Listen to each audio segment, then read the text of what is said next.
Okay, so since now is 3 p.m., let's go ahead and start this webinar. So good afternoon, everyone. This is Shihan from New Venture Corporation again, the organizer of the webinar today. Welcome aboard. So solar power as one of the clean energy sources has become more and more penetrated into our lives over the past decade, especially for the industrial and commercial sector.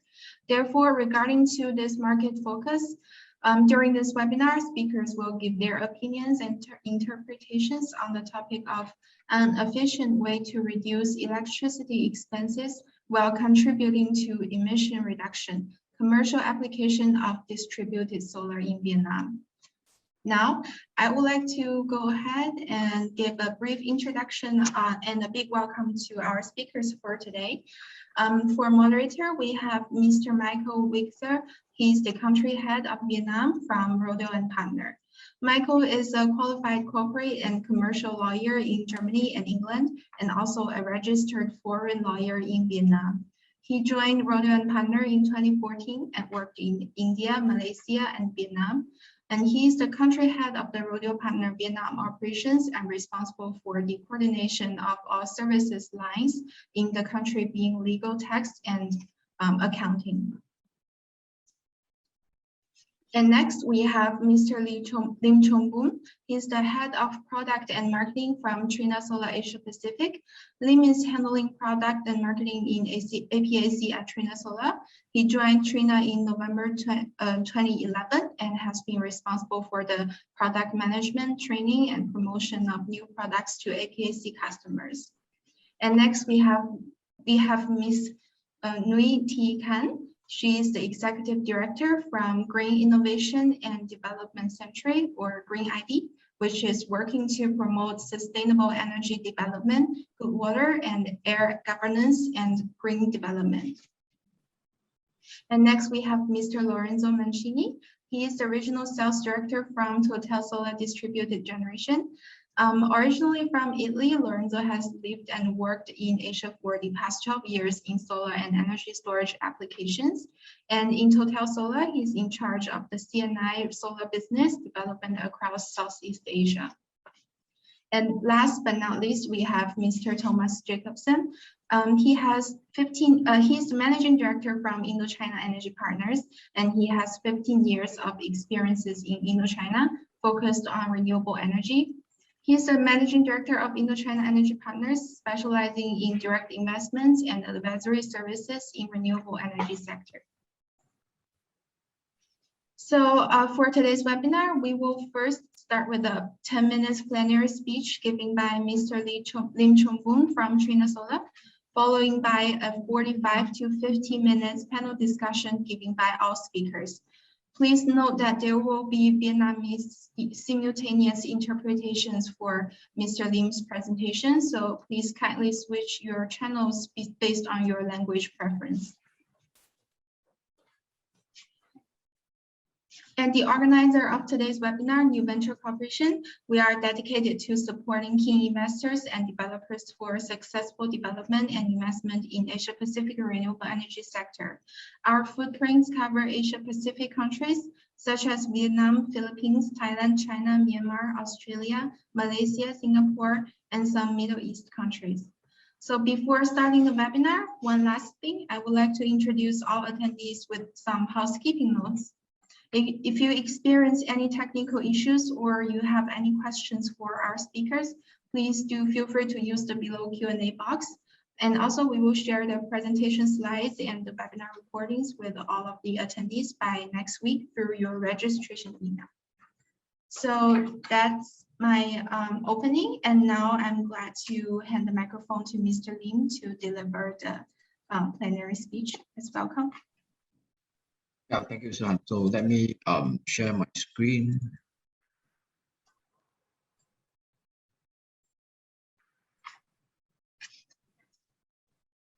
Yeah, okay. I hope everyone can see my screen now.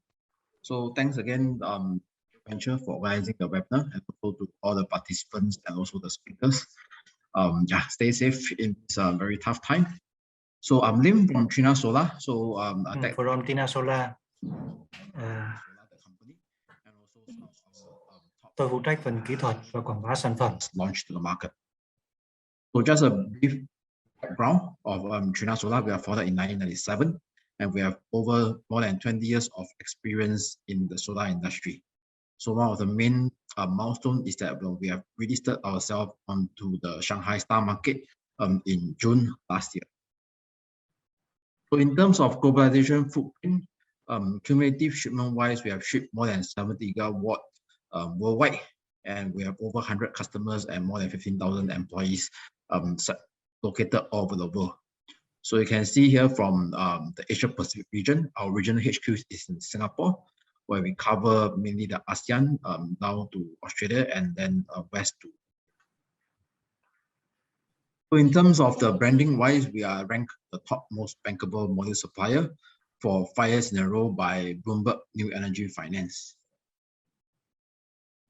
And in terms of the Asia Pacific region, over the last 3 years, we have shipped almost 9 gigawatt of module, and it's definitely one of the top 3 module supplier for Asia Pacific.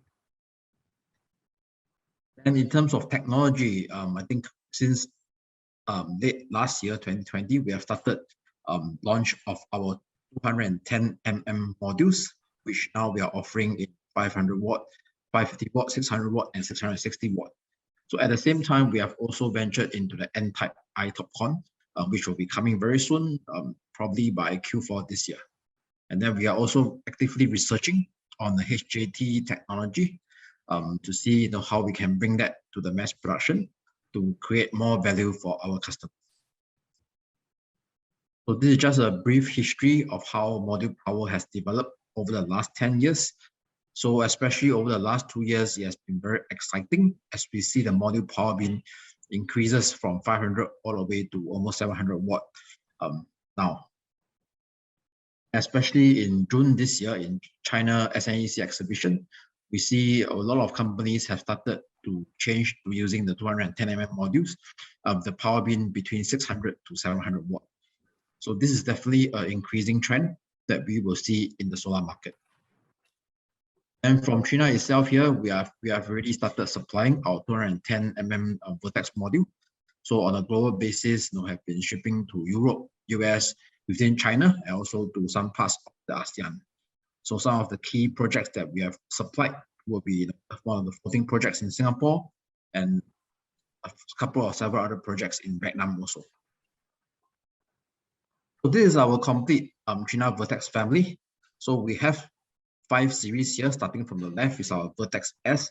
So this is the smaller footprint up to 405 watt, which we are targeted for residential market. And then in between, we have the 18 series and the 19 series. So these are mainly for the smaller CNI and commercial rooftops. Then over on the right side, we have the 20 and 21 series up to 600 and 670 watt. So these are targeted for the large-scale utility ground-mounted projects. So as you can see, when we use the new technology, we are actually able. Khi mà chúng ta áp dụng những cái công nghệ mới với những cái công suất lớn hơn, chúng ta sẽ tiết kiệm được rất nhiều chi phí trong các cái dự án solar farm và những dự án công suất lớn, quy mô công suất lớn. Tôi xin giới thiệu được 4 yếu tố kỹ thuật chính làm hỗ trợ cho cái cải tiến về công nghệ. Đó là công nghệ về kích thước wafer tối ưu 210 mm, công nghệ multi bus bar. So we will be using 12 bus bar for our Vertex module. Then as the surface area of the cell become bigger, we also upgrade our cell cutting technology. So now we are using non-destructive cutting method as compared to the previous mechanical separation method. Then over here at Trina, we also adopt the high density interconnection technology. Basically, this is to minimize the space between each cell so that we can improve module efficiency by about 0.2 to 0.3%. Okay, so just a bit more details on our Trina Vertex family. So key points is we are higher power, we are high efficient, and we have very good reliability. And definitely with all this, we will get a very high power generation when you put it into the system. So as you can see here, this is our 550 watt module, our 19 series. So as mentioned, is using the 210 mm cell, multi-bus bar, non-destructive cutting, high density interconnection technology. And this is based on a 5x11 layout half cut cell. So the unique point here is that this is based on a low voltage, high current design. So you see that in terms of the voltage, our VOC is less than 40 volts, whereas others in the market are in the high range of about 47 to 48 volts. So, but how does this design, or how does this low voltage, high current help us in terms of system design? So essentially, when we put it into one string, we can see that we are actually able to connect more modules per string. So we can get a higher power per string as compared to the others. And then this higher power per string, when we put it in the system, we can actually save on the BOS cost. As the number of modules increases per string, there will be savings coming from the cables and some of the other BOS components. So this is a interesting graph here that shows how the system voltage has developed over the years and how the number of modules per string has been increasing by using different technologies. So similarly, if you look into more details for a rooftop project, so this is based on a 1 megawatt rooftop project where we compare between the Trina 210 versus the others, the 182 540 watt. So we can see that actually currently in the market now, 210, 545, công suất gần như tương tự nhau, nhưng do cái thiết kế công suất cao, điện áp thấp với. So even when we use one string per MPPT input, this will also help us to save some costs in terms of there will be less DC cable use, and also there's less mismatch losses that will happen when we connect strings per MPPT. And of course, there will be a lower failure risk as compared to strings, because as we know, the more connection points there are, the more points of error that might occur. So, and also in terms of the DC-AC ratio, because of the higher power bin of Trina modules, we are still able to achieve a healthy DC-AC ratio of about between 1.15 to 1.25, depending on the system configuration. So this is just a simple case study where we compare, based on this 1 megawatt project, where we break it down into 100 kilowatt typical array. So we can see here the number of modules used is slightly less, and then in terms of the cable length is also less as compared to the others. So this will translate to the different cost savings. So you can see here in terms of saving is coming from higher string power, the less number of modules, the less number of string numbers, and the less length of cable use. So these are more some specific details or calculation. And next, I also like to take the chance to introduce on our latest Vertex ultra high power 670 watt module. So this is based on a 132 cell, which will be 66 times 2, 2.38 meters by 1.3 meters. So it's available in both backsheet and bifacial, backsheet monofacial and double glass bifacial configuration. Similarly, this is also based on a low voltage, high current design concept. So how can we make this kind of a large module that can be safely deployed and used in the solar projects? So we have done a lot of different design and optimization. So effectively, we have changed our frame design to the optimal design, where we increase the frame chamber, and also do some optimization in terms of the frame thickness. And then we have also done more than 6 tests covering static mechanical load tests and 5 other rigorous tests, including the non-uniform snow load, temperature, hill, dynamic loading, and wind tunnel tests. So these details are actually available on our website. If you are keen, you can have a further look at the details of this testing. But the summary is that we have done all this testing to show that even with large size modules, we are able to achieve the minimum IEC 5,400 Pascal front and 2,400 Pascal back loading requirement. As we know, these modules are bigger in size. So on the left is the conventional stack kind of packing configuration. So in order for us to ship the large size module effectively, we need to change our packaging to vertical placement. So this is what it will look like inside a 40-foot high cube container. So you can see here, although the number of pallets that we can put are less, but because of the higher power bin, the actual the total power per container is actually increased as compared to the others. So we have also done attentive study together with party Fraunhofer. So this is a case simulation that has been done together with Fraunhofer on 2 sector sites in Germany and also in Spain. So overall, the conclusion shows that by using G12, which is the 210 mm wafer, the highest power bin will provide the best LCOE at both Germany and Spain, whether is it fixed tip or one row tracker. Once again, the details of this report are also available. So if you're interested, please get in touch with us and then we can provide the report for your study. So as earlier mentioned, Trina design is based on low voltage, high current.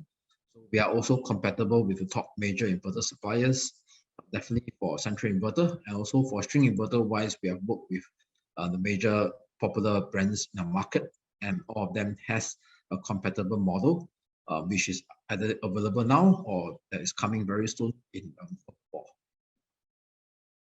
So for ground mounted utility projects, we have also worked with the top tracker suppliers. So the tracker design can be accommodated to these large footprint modules. So lastly, these are just some of the reference projects that we have already deployed in the market in terms of industrial and commercial rooftops, and definitely also in terms of the utility projects. Okay, with that, I've come to the end of my presentation. Thank you, everyone. Yeah, I am back to you, Sam. Yeah, thank you, Mr. Lim, for delivering such a informative presentation. So now I'm going to end the language interpretation, and now it's time to start the panel discussion session with the topic of an efficient way to reduce electricity expenses while contributing to the emission reduction commercial application of distributed solar in Vietnam. So the moderator will be Mr. Michael Wixer, and for the panelists, we are glad to have Ms. Nui T. Khan, Mr. Lorenzo Mancini, Mr. Thomas Jacobson, and Mr. Lim. I will go ahead and hand the microphone to Michael. Let's welcome. Okay, great. Thank you very much for this very kind introduction, and very warm welcome to everyone today to this, I hope, very interesting panel. Thank you very much for the initial kickoff, 10-15 minutes about a technical topic, which was very interesting, in particular to non-technical people like myself. It's always kind of a good idea to connect with all sides of a business or a business model, just to see for lawyers and accountants to see that it's not about all about Word documents and Excel spreadsheets, that they're actually a technical solution behind it. I found it always very interesting and always important to connect the other side of a project. So today we do have a very interesting topic to discuss.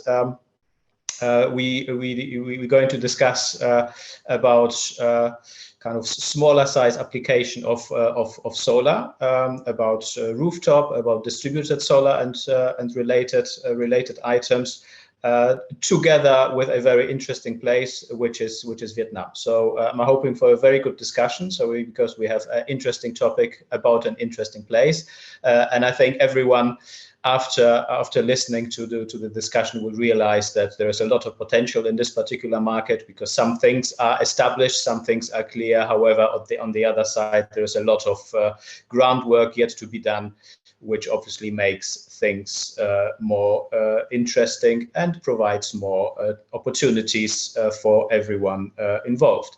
Again, very warm welcome to everyone who joined us, and a very warm welcome to our panelists today. So we have a very interesting and diverse panel here today. So I'm hoping to learn a lot from today's panel, because I come from a transactional perspective, maybe compliance work perspective, about some permits and how to make things happen in terms of set up a project legally and from a compliance and tax side, and how to do a due diligence when you want to purchase a project and so on. But today we're going to have panelists covering a very wide spectrum of the entire subject. So we have someone, as we know from the initial speech a manufacturer of solar panels. We're having a developer. We're having someone who represents the investor side and will be able to tell us about this. And we've also, very interestingly, we have someone who is coming from a policy development, policy advocacy angle, which I think will be also very interesting to look at. So I hope, although many of us, maybe not in Vietnam, but in other parts of the world, many of us have been listening to webinars for 18 months now, sort of looking forward to proper meetings. So I think, generally speaking, the format of a panel discussion is kind of more engaging than just a lecture. So I'm hoping for an interactive session with the panelists, and the idea would be that we do our panel discussion first, which will last probably for maybe 40 minutes, something like that, and at the end of the event of the webinar, we should have ample time to look into specific questions which you may have. So please feel free to use all the technical gimmicks provided by the platform about typing in your questions, and we're going to look at them and, time permitting, answer as many questions as possible towards the end of the webinar. So that was my introduction. So without further ado, let's kick us off with the first question. Just a bit of a warm up for everyone. So my first question to the panel would be: we're talking about distributed solar in Vietnam from 4 very different perspectives, which are of interest, hopefully, to our audience. So just if you're given 1, maybe 2 minutes to say where do you see currently solar energy generation in Vietnam, in particular the item we're discussing today, which is distributed solar in a commercial environment. So what if you have just 1 minute to give a quick summary, quick overview from your point of view, what would you say to this? Thomas, do you want to kick us off maybe? I can indeed. Thank you, Michael, and thank you to Neo Venture, and hello to everybody out as participants. I can see I know quite a lot of you already, but as Michael said, we're not able to meet face to face yet. I'm sitting here in Ho Chi Minh City. Hopefully we are able to get out and about soon again, but that's not the case right now. Very briefly, we see the distributed rooftop solar market as continuing in Vietnam. Obviously not continuing in the crazy tempo of 2020, which was very much policy driven. It was not driven by demand. It was not driven by economic sense. And that means that the future will be higher quality off-takers with higher proportion of self-consumption, 80+%, most likely, and higher quality, if I may say so, of investors who are not taking risks on the EVN PPA, which now is being curtailed massively, even for rooftop. So self-consumption and higher quality off-takers. That's where we see the market going. Okay, thank you very much. That was interesting. Shall we move on? I'm just going to hop by whoever is next on my screen. So maybe over to Trina Solar. Anything to add to this from your perspective? How things are doing, where things are heading to in Vietnam currently? Thank you for the question. So I think I definitely agree with Thomas that, especially last year, 2020, there has been a big craze. Now, because of the policy slowdown and everything, we do see that the pace of installation has slightly reduced. But overall, definitely, we still see that there's a lot of potential in terms of distributed rooftop, because now Vietnam itself, there's still a lot of industrial and manufacturing that is ongoing. So there is a lot of potential rooftops that can be used for distributed solar. Yeah, thank you. Okay, that's great. Thank you very much for the addition. Can I move on to my next participant, which is Kan on the being the next one on my screen. Anything to add from your perspective without wanting to jump and answer all the questions, just a brief overview where you think this particular topic is going. Thank you, Michael, and yeah, good afternoon, everyone. From my perspective, I still believe that distributed solar, especially for self-consumption, will continue grow because I think that the market show the advantage of this technology, and it gives the choice for the people when they increase their awareness about the benefits of cost of environment. So I believe that maybe in the short term, 6 months is not just come back to the rate, the growth rate before, but it will continue to develop because we have a huge potential unlocked yet. It is waiting for unlock this and combining with the new technology, higher efficiency and the available capital. I think that it will grow. Okay, thank you very much. That's a nice expression to say it's waiting to be unlocked. I think that's absolutely right. As I mentioned at the beginning, things are in the development phase. Some things are very developed in terms of background and technical solutions, policy framework, and some things are still open. So it's certainly there are many things just waiting to be unlocked. So finally, Lorenzo, maybe with your opening remarks. Yep, I think I agree with what my previous my colleagues have said.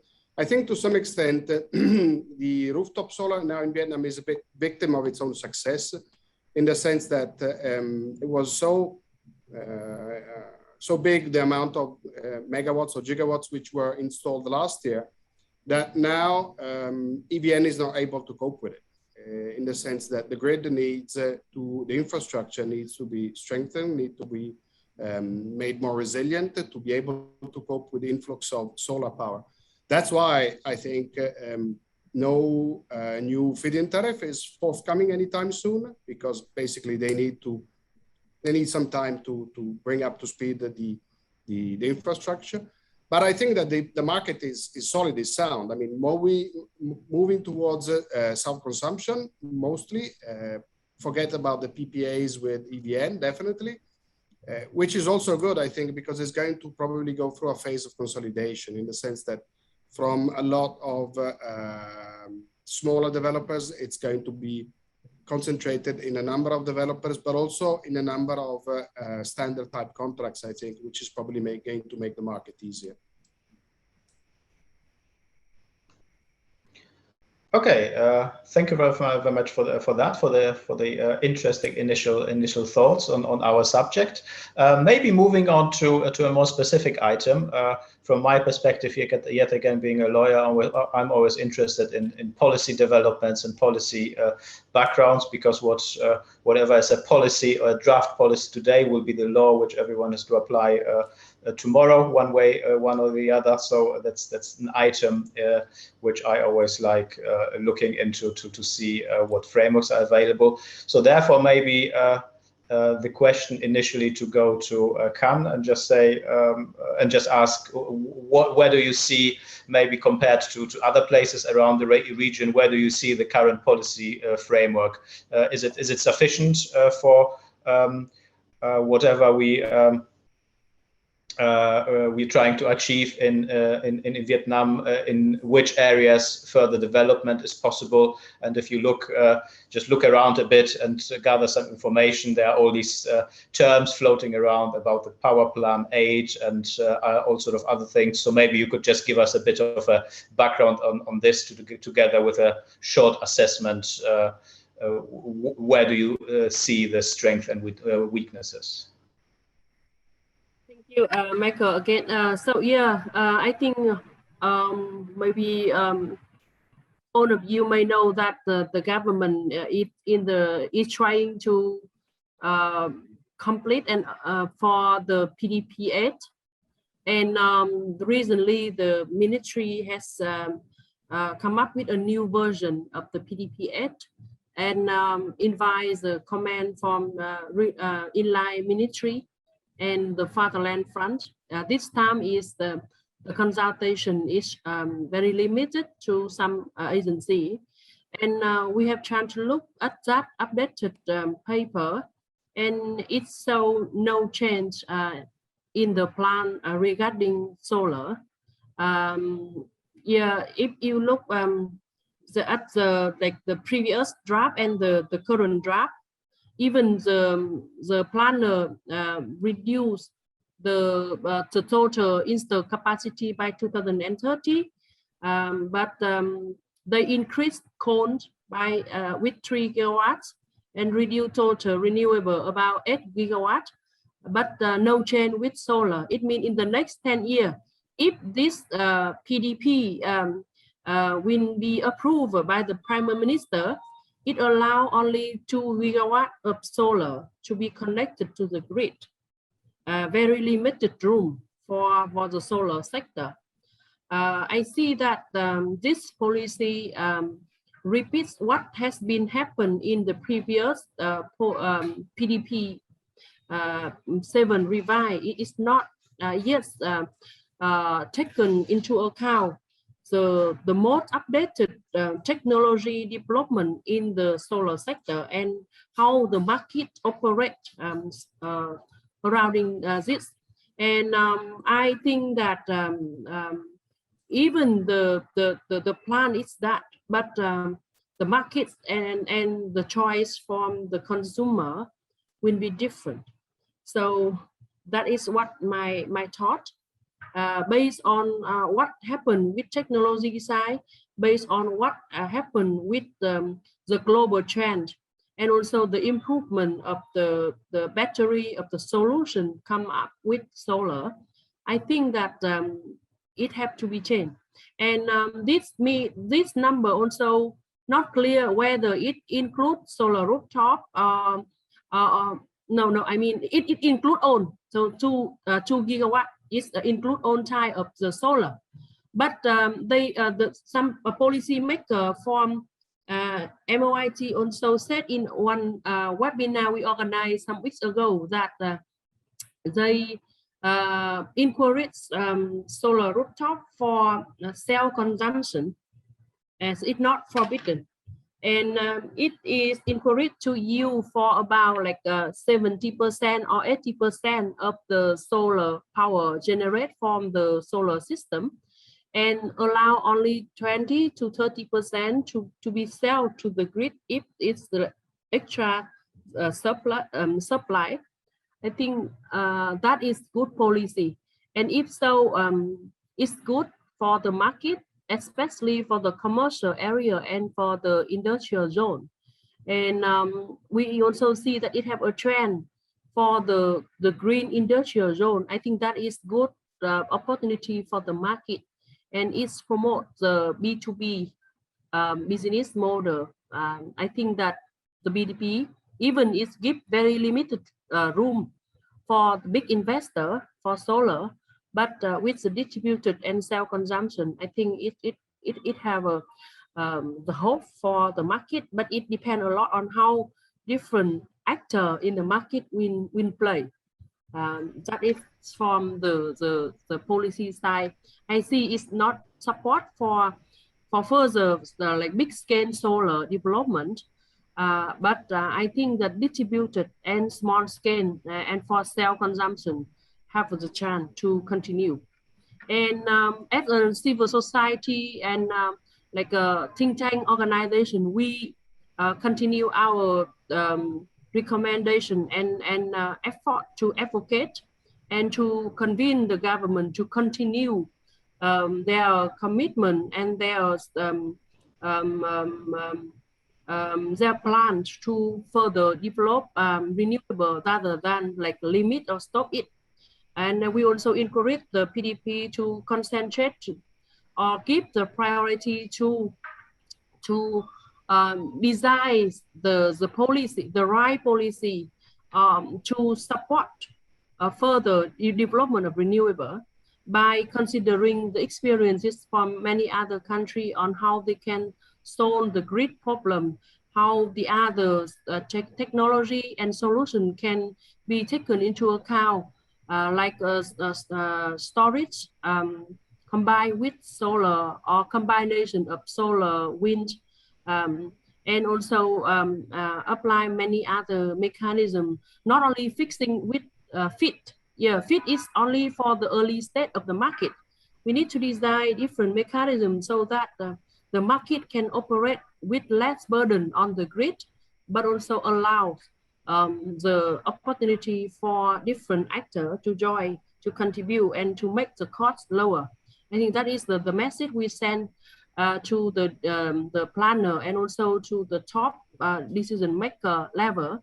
And we also think that if the PDP 8 approved as it is now, it will not encourage the private sector investment in the power sector, especially if we follow the resolution 55. It insists that we need to design a breakthrough policy to allow to attract the private investment in the power sector, in the power grid, and also the power generation. Yeah, so we have sent our recommendation to planner, to the member of the appraiser committee, and also to the decision maker at different agencies. We hope that our voice will be listened. And the last point, we insist that we need the policy need to pay attention to the competitive market that will allow to have a more competition. Then the benefits will be for all, not only for one side. Yeah, so that is some thought to share with you all from our point of view, and also the contribution for a better policy for all. Okay, thank you very much for that. That was already a lot of food for thought, a lot of interesting information, and from an interesting perspective. Here we go. Sorry, I have a dark screen now, but I suppose I'm still being audible. Just maybe just to stay for a minute or two on the policy perspective, can I maybe kick this one to Lorenzo and just ask from your experience what you see in the market. What about things, these new policy tools which partly have been already in the market and then disappeared and partly are sort of newly developed? So one reads a lot about the feed-in tariff to come back in one shape or another, or one reads as well about the so-called direct PPA to be introduced. I mean, what is your view on all these things floating around there? Do you want to highlight a couple of things which you think are interesting? Yes, thank you. I will be brief. I think what is clear from, let's say, an outsider's point of view, outsider in the sense that we are in different markets across Southeast Asia, so we can basically compare what is the regulation perspective in different markets.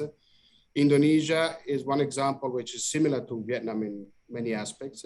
What's happened in Vietnam is that the policy, the feed-in tariff has been very successful. That's what we mentioned before, probably too successful. I mean, beyond the expectations of the MOIT and EVN, creating problems, structural grid problems.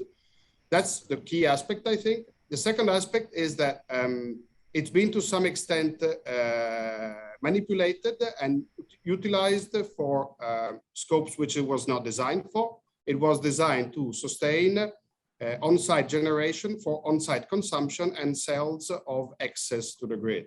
Instead, it's been utilized very often as a roof rental scheme to inject everything into the grid, which is not something that EVN, the regulator, or the MOIT wanted, because it means that they are buying bigger quantities of solar energy at a higher price than what they would have through a reverse auction mechanism. Okay, and this has been evident in the two rounds of feed-in tariff, the first one and the second one, where basically the MOIT and EVN tried to correct what was wrong with the first one, and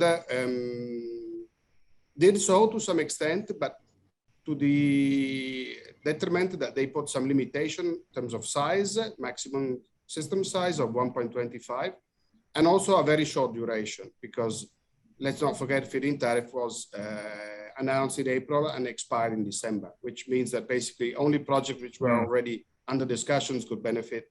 New projects could not have time to do that. And from a developer's point of view, this kind of mechanism can have different kind of aspects, but needs to be mid-long term to be able to plan on it and work on it. Okay, so I think that the takeaways on that is that the MOIT and EVN with the policies are basically trying to stay ahead of the market, but are not always successful. Okay, that's very interesting perspective on this. Thank you very much for that. Moving on, maybe a little bit from the policy to some practical experience.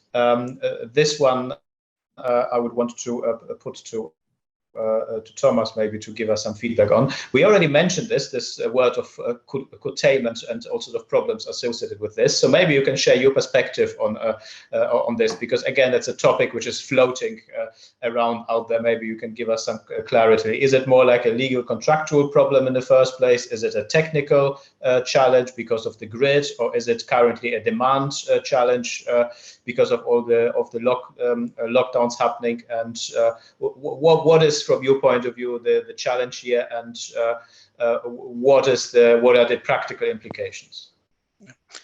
Okay, thank you. Well, first of all, for distributed rooftop solar, it's seldomly a technical problem because the grid outside the factory wall, so to speak, is already designed to move that amount of power around. That is designed based on summing up all the transformer stations around, and so that's how that's done. So that if power was to flow reverse, it should not, in general, be a major issue. In general. However, there is a significant demand issue at the moment. Power demand in Vietnam is down about 30% compared to comparable days in 2019. I've seen a little bit lower number, 20% compared to 2020, but 2020 there was already factories that had shut down, not because of COVID in Vietnam, but because of global demand issues in the garment industry. There were massive issues in 2020 already. So it's really a question of market segmentation, as I also said in the start, of who are the customers for the future, so to speak. And they are the ones that can self-consume every single day.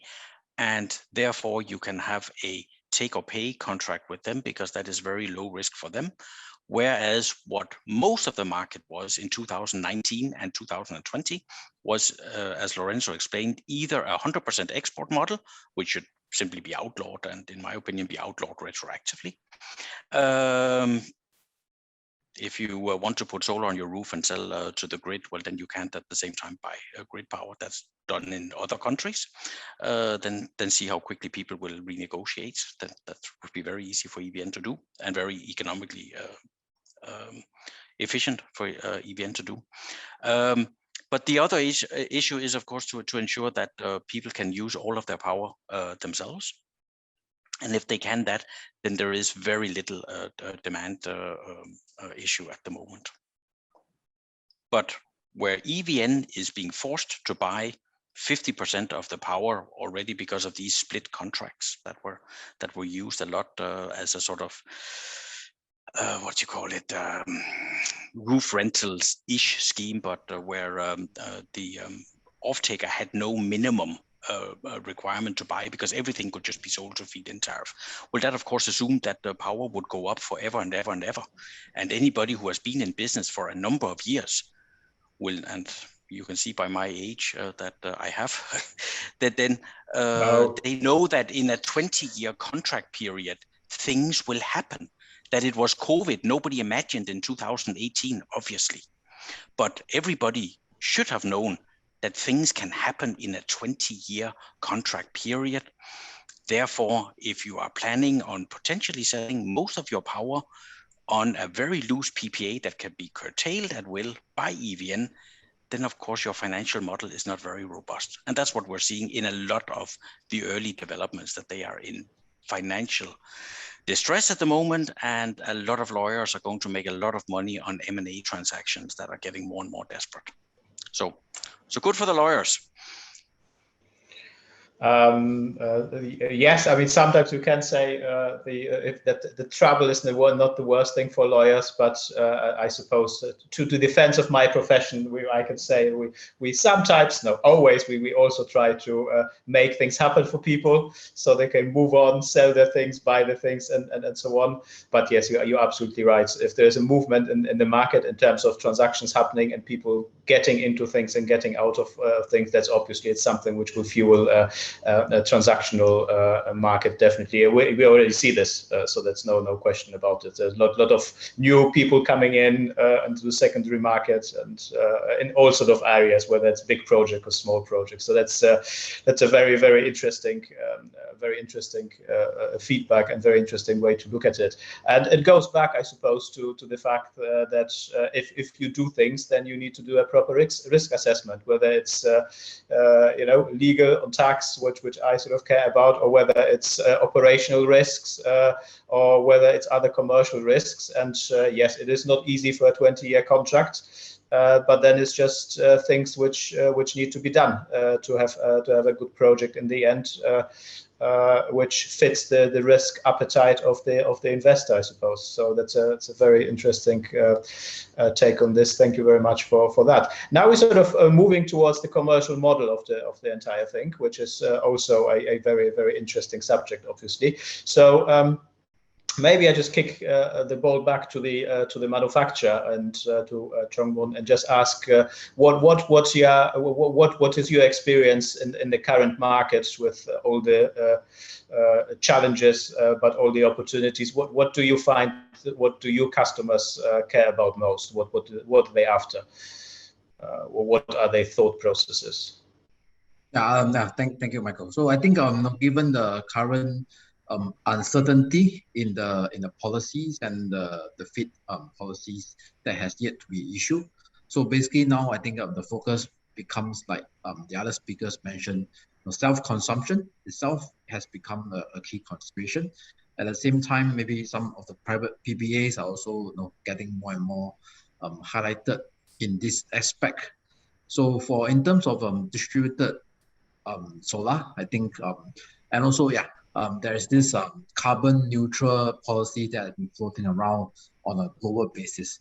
So in terms of the larger corporation that has a certain renewable or so-called carbon neutral target to maintain, so they are the guys that will be looking at how they can so-called maybe convert some of their rooftops or some power plants in terms of quite a corporation level to fulfill their carbon neutral targets. Then, of course, I think in terms of solar itself, as compared to the other renewable energy, it is have a much faster turnaround time. So considering if you want to build a solar rooftop, let's say a 5 megawatt rooftop, the time taken and the cost is definitely much less as compared to the other forms of renewable energy. So there's a very quick installation turnaround time. Now, of course, at the same time, the ROI itself for a solar system is also much less as compared to others. So despite, things can happen in 10 years, 20 years time, but actually the ROI is actually quite fast for the solar installation. Yeah, thank you.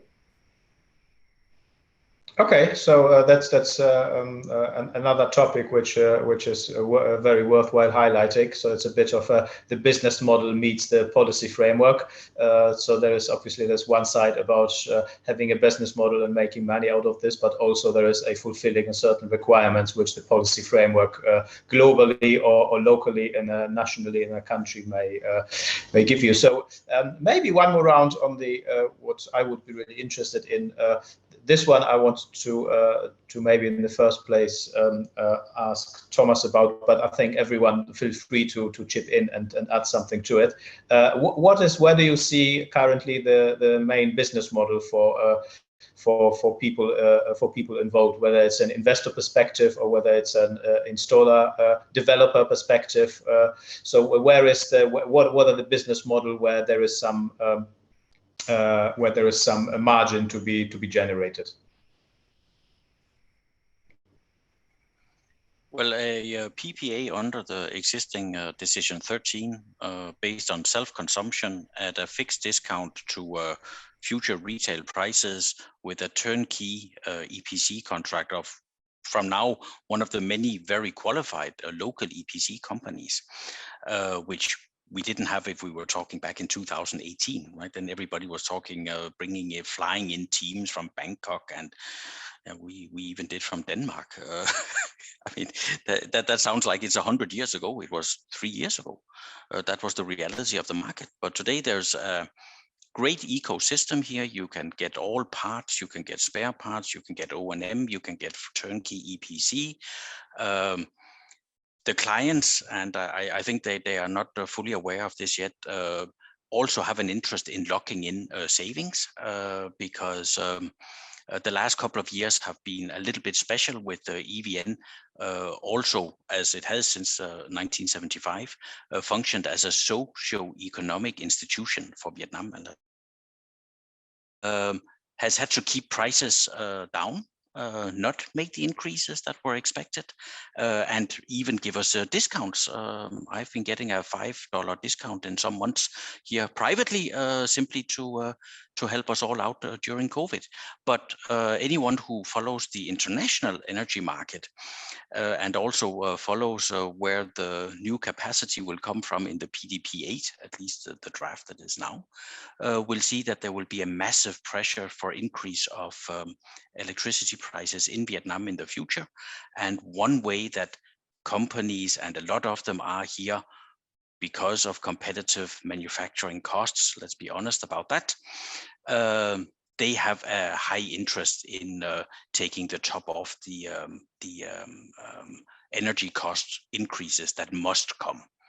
The prices are artificially low at the moment on a retail basis if you look at an industrial site, and they will get a price increase. There's no doubt about that. There's no way EVN can absorb what is going on the international markets, especially not when they change from the current situation where they have a surplus of generation and therefore can choose lowest cost the whole way in, and have to go to the high cost marginal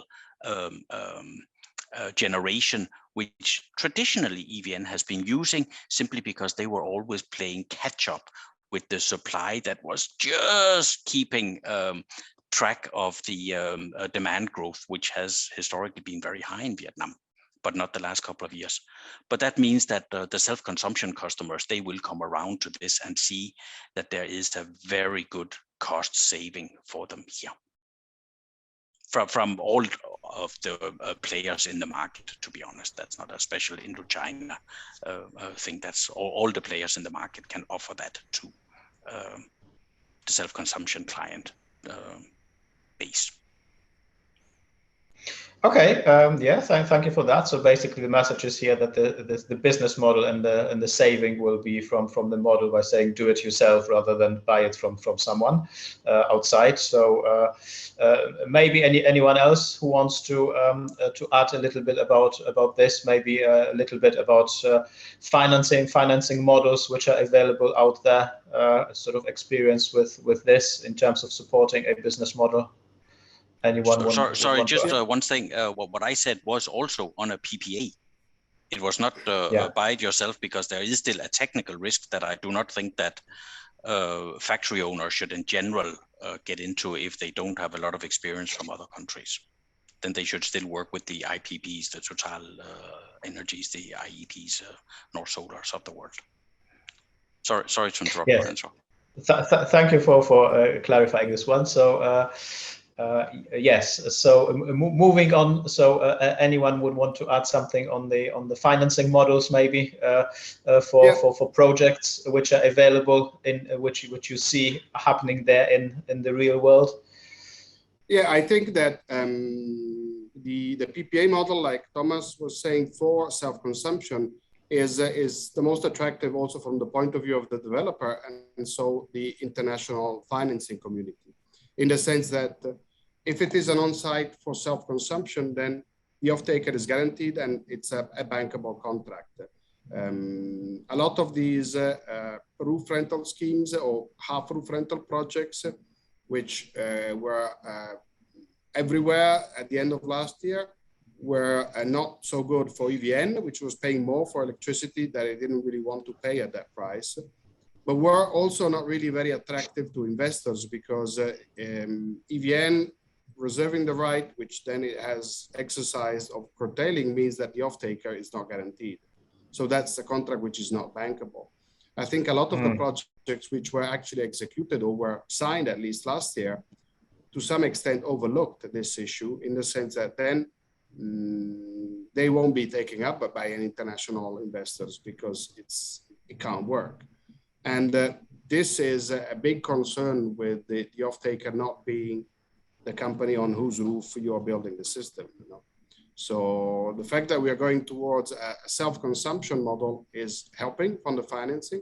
I think we would like to see some kind of form of feed-in tariff just to support the access on Sundays and public holidays, for instance, which is more or less the same in other countries, because we would like to start from the 80% limit, for example, that has to be consumed on site is perfect, I think, is probably the best option. Okay.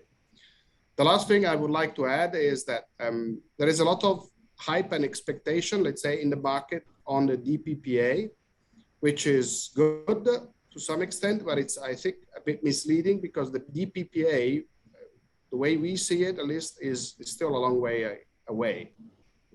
Before it becomes feasible, a lot of things need to fall in place in terms of regulation, in terms of infrastructure, which at the moment are not there. So we see companies, corporates, which are saying, okay, but I won't bother with doing a rooftop system because I'm going to do the DPPA. Yeah, but I mean, this last year, it was supposed to be happening this year. Now it's already happening next year. And we're still talking about the pilot scheme, which is going to take 2 or 3 years. So, I mean, before it's commercially viable, I think easily 5 years can pass. And so it's not really, I mean, we recommend all companies that they should go ahead with a rooftop. It can be complemented by the DPPA when eventually it becomes feasible. But the risk is that waiting for that might mean delaying the whole sustainability targets achievement by 3 or 4 years.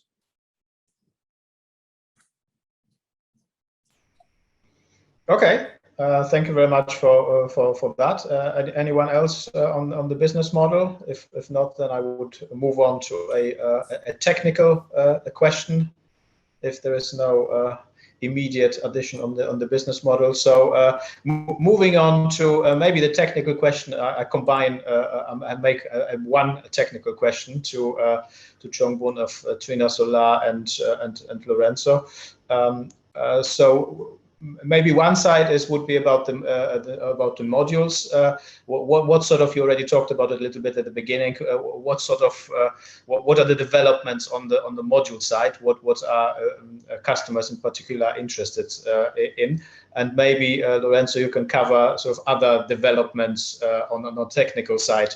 So, for example, where are we with building integrated photovoltaics? Anything developments in terms of is off-grid, for example, something which will go further in Vietnam, or is this not something which you see as something being very popular? So I think, as I said, one side of the question maybe about the technical possibilities or capacities of the modules, and then maybe a little bit about other things like building integrated PV and off-grid. Yeah, so maybe I will start first. Yeah, thank you, Michael.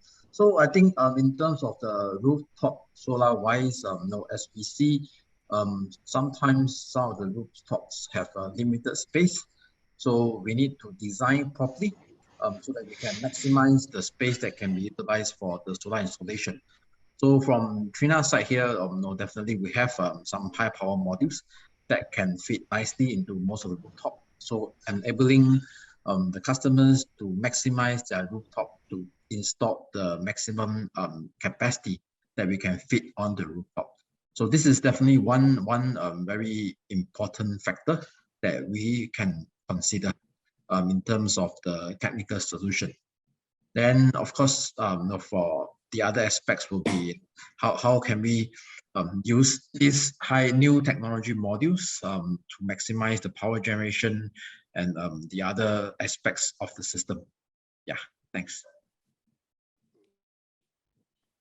Yep. I would like also to ask, take the opportunity to ask Chongbun one question, then if we're talking about modules, because I think the whole industry is basically talking about the price of PV modules, which has been going up in the past year. And it's been going up. Now it's been forecasted to go down. Everyone is scrambling to understand why it's going up.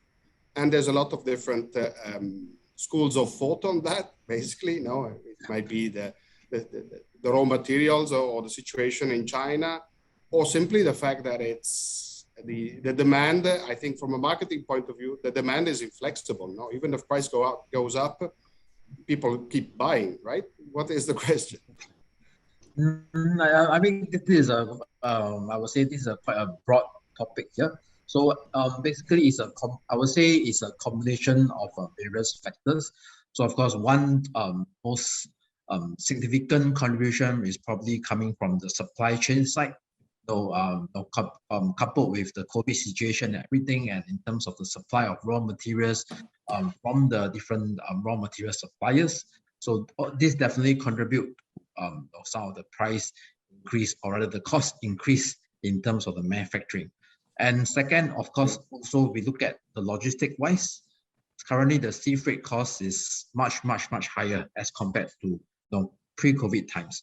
So I think it's a combination of these factors resulting in the price having such a wide fluctuation. Especially in this year, you can see the price are increasing. Yeah. Okay. Now, then if I may reply to Michael's original question, in terms of technology, I think, from the developer point of view, I think that the biggest opportunity would come from energy storage at this point, because the rooftop, yes, it's a mature business from the technological point of view. There are some breakthroughs, but energy storage is not commonly applied at the moment. We are still working to find a way to make it commercially viable. And I think that it would probably be a solution, or provide part of the solution to the problems that EVN is having in terms of sustainability or reliability of the grid, because now they are basically limiting the size of solar systems which can be connected to the grid because of the unbalancing that they can procure to the grid in terms of frequency control. Storage system on site, even a small one, would help in that sense. It would basically allow to clean the system which gets sent into the grid on site before it gets to the grid. And it would also provide some additional services, ancillary services to the site where it's installed. It's something that EVN or MOIT has been more or less announcing a couple of times. I think they did in 2018, right, Thomas? And then nothing more was heard about it. But it's something which, if EVN and MOIT were to some form incentivize, would probably take off, and it could be something which would be very interesting, I think. I would even go half a step further and say, as long as we're sure they don't penalize us, then we're probably close at we're not asking EVN to fork over a lot of cash for us to start installing storage. We just want to be sure we don't get into trouble, that nobody gets into trouble. Then I think that's the small step we're asking for. So maybe Ms. Khan, that's something for you to take up in Hanoi.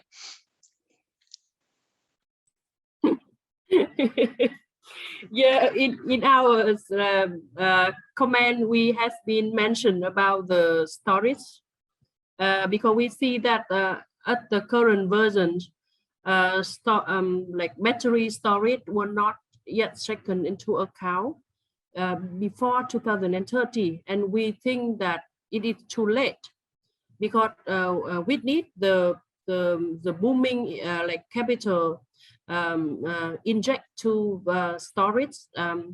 We think that the government should study and taken into account that solution earlier than waiting until 2030. And I agree with all of you that if we take into account the simple and also the simple technology and also the speed of the installation of the solution, solar have a much more advantage than many other technology in terms of meeting quickly the increasing demand. Yeah, recently the demand it go down, but we see that if the government control the situation, the factory come back to operate again, and the demand will increase. And then a lot of the large-scale power was still delayed and keep continuing delay because of new policy on carbon and on the restriction on coal finance, and LNG cannot come to operate at least in the next 5 years. So what is the sources? So we think that if the business can show the good business model that bring benefits for all, and I think that we all can make it happen for the solar market. Yeah, I agree with all of you about how the market should operate, and we should not create the further burden for EVN because it's not it cannot help to solve the problem. So we need to work together to find way, but the policy is very important to make sure that it creates the how to say, the transparency and the mechanism and the market for good business and good practice to coming in. Okay, thank you very much for that. Don't get into trouble is certainly very good advice I can fully subscribe to. So that's certainly a good way forward. So I would say, I think at this stage we covered, so we've got sort of 6 minutes over the time. I think we covered in this discussion. So I would say maybe I kick it back to NeoVenture and ask, I mean, now would be a good time maybe to have a couple of questions and then we can have a final wrap up. Yeah, sure. Please feel free to take the time to answer the few questions raised by our attendees. Okay, so I'm going to go through various sources of questions which have been placed to us. The first one is, should in the PDPA and the power development plan, should solar capacity be limited for self-consumption? Anyone have a view on this? I can share that. I think we got the similar question in a webinar organized with BCCI some weeks ago, and the answer from the MOIT person is that they don't limit the self-consumption. And from my understanding, the solar capacity in the PDP is mean the grid connected. If you have, if you install the system, it's fit only for your self-consumption. I don't think that it is like the subject of the PDP or limitation. So it's probably this, to be understood as the sum of PPAs that EVN signs. If EVN doesn't sign a PPA because you're installing on top of a mall that's always open, then it's not included in these numbers. Mm-hmm. Okay, I think that that answers this. Thank you very much. Then we've got a couple of other questions posted to us. What are the main drivers of distributed solar in Vietnam? I think we covered this, hopefully from one or two angles during the discussion. So I'm just going to skip this one unless someone wants to add something very specific which we missed so far. Otherwise, I'll move on to the next one, which is again going back to the technical solution. Where do you see building integrated PV? I mean, Lorenzo touched upon it, but is there anything else we want to add on building integrated PV?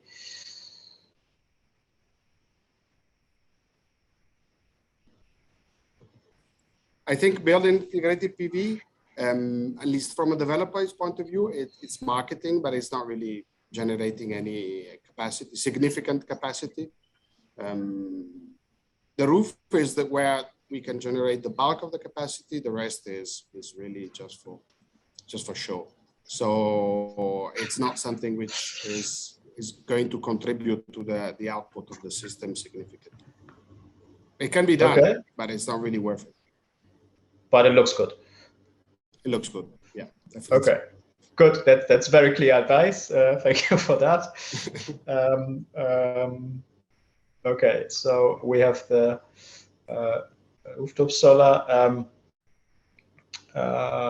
We have a couple of questions about the feed-in tariff. I'm just going to summarize them maybe into one. So is there any expectation of feed-in tariff to come back? And if yes, in what form? And has anyone seen anything specific about it? Well, if I may, I would like to step in on this. What's interesting that happened with the feed-in tariff 2, no? Feed-in tariff 1 was 9.35, was very high for rooftop. Feed-in tariff 2 was differentiating between rooftop and ground-mounted. It was more than a cent difference. It was 8.38 for rooftop and 7.09, I think, for ground-mounted.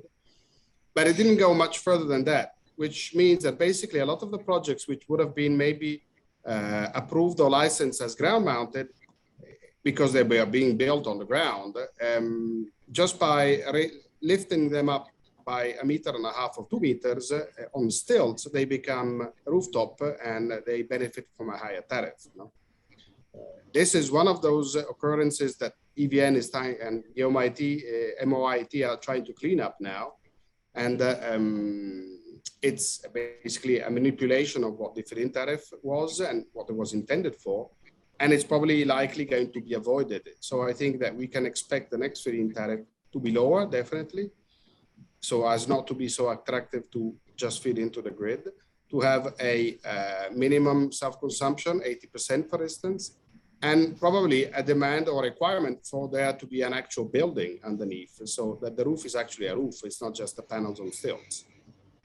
That was already clarified by an official letter by EVN in October, I think, last year, but it's probably worth restating this time.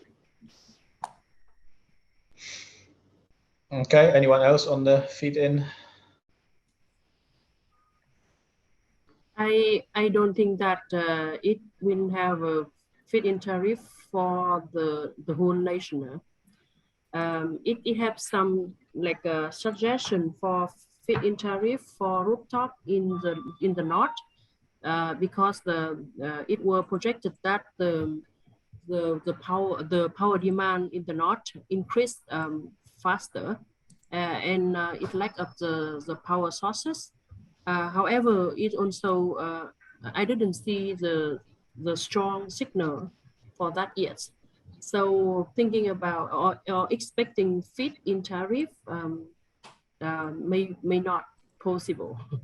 I think that the right way to have the market develop and also ensure sustainable development is now for Vietnam is design a policy to get the market going. If the feed-in tariff is expected, either prefer and recommend it should well design for the north and also for rooftop solar only.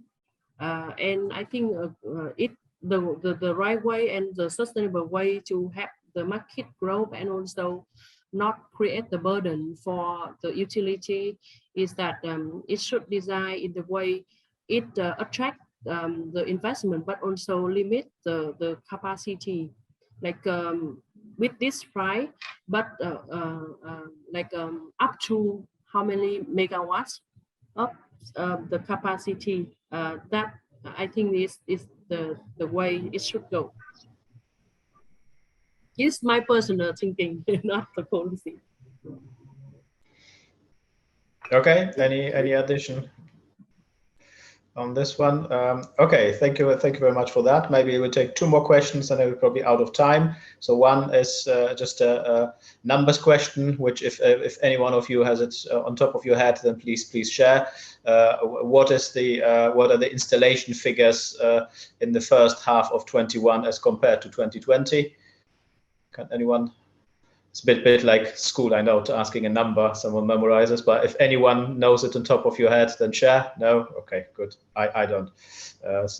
Could have been.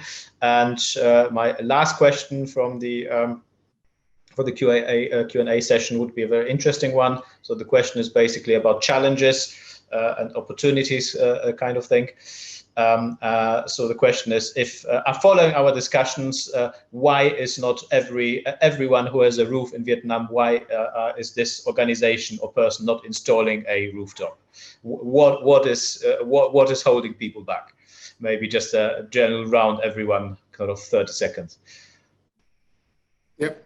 That's a very good question. I think I don't have the answer because I don't know. No, I think most often the answer I get is that they don't have the availability of the roof for 15 or 20 years, or they're not sure they're going to have the availability of the roof for 15 or 20 years, because you know, the speed at which several of the industrial areas, or basically the whole country, develops in Vietnam. There is the concrete possibility that maybe an industrial settlement is requisite by the government, which decides to redeploy it or redevelop it in a different way. So basically, you are stuck that you have to move within 2 or 3 years, and at that point, you can't really commit to a 15 or 20-year contract. Because in terms of rooftop development, the only thing that we really need is a long-term availability of the roof. So that's the only explanation. Okay. Any other perspectives on this particular one? It's very much the question of how long time. I mean, these are long-term investments, and 20 years is an awful long time in the history, economic history of Vietnam. Obviously, not in the full history of the nation, but in the economic development history of Vietnam, 20 years is an awful long time. Yeah. Right. And one reason we recognize in the previous meeting that in industrial zone, when the industrial zone management unit is in charge of providing the service for the company within their zones. If they want to install the solar rooftop, it needs to go through a number of procedures for additional function. They need to go through the registration process to add the power business in their business certificate, and also it also have to do again their environmental impact assessment. That is the reason why in many the industrial zone they have many roofs, but it will not be able to take or to develop the solar rooftop in the last 2 years. Okay, thank you very much for that. Thank you very much for all the questions. I think this is as much time as we have. for this. So my last question to the panelists would be maybe everyone 10 seconds, just to say what is the outlook? What, if you want to say one thing out there to look out for potential investors or for someone who wants to put up a project on terms of the roof, any developments to look out for, anything to not to look out for, any final thoughts on today's discussion? Self-consumption, storage, and rising international energy prices. Sorry, Thank you very much. That was three things. Sorry. But you managed in 10 seconds, so that was exactly what I was looking for. So thank you very much for that. Anything else? No, I think that Thomas is right. I think in the next 2 or 3 years, the electricity price is going to go up very quickly and very substantially. And then at that point, I mean, some of the discussions that we're having with potential customers squabbling about 2 or 3% discount more and so on will become irrelevant. When the electricity price goes up by 15 or 20%, everyone is going to scramble, who hasn't already done is going to scramble to install solar.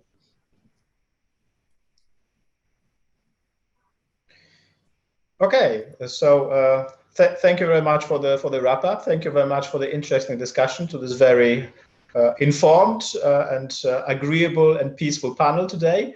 I think we managed to, between 4 panelists, we managed to share quite a lot of interesting perspectives on the same item, which remains in full flow as we see. Things will change rapidly. And obviously, thank you very much for our audience, who by large managed to stay with us for the entire period of nearly an hour and a half. And thank you very much for posting all the questions. So yet again, thank you very much for spending part of your afternoon with us today, and stay safe wherever you are. And I'll see you soon, whether in person or maybe in some other webinar. So I think at this stage, I give back to NeoVenture. Thank you, Michael, for moderating this panel, and big thanks to our speaker for the great discussion and the information sharing. So let me go ahead and share my screen for the last time. So here, we really appreciate our speakers' great support and your valuable comments for this market, and we will definitely share the recordings of the recording links and the PowerPoint slides used of today's webinar to your registration email by the end of next week. Should you have any other questions, please feel free to contact our team through the email address showing on the slides right now. And please also make sure to follow Solar Talks webinar on LinkedIn to get our first-hand webinar update information. So thanks again, everyone, for attending the webinar today. We will see you next time.